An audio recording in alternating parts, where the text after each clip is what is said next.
জানতাম এমনি করে ও একদিন মারা যাবে।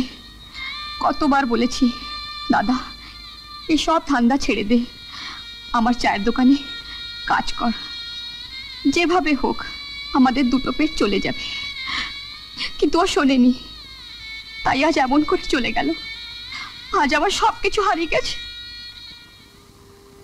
শুধু তোমার নয়, আমারও সব কিছু হারিয়ে গেছে।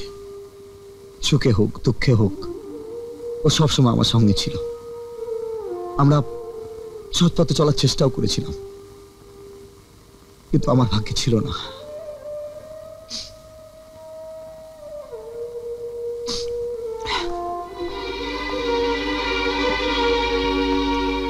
এ কি, তুমি গোছগাছ করছো? চলে যাবে নাকি? হ্যাঁ, যখন বল্টুই রইল না, তখন আমি এখানে থাকি কি করে? আমি তো তোমায় চলে যেতে বলিনি। না, কিন্তু আমি এখানে থাকলে লোকে কি বলবে?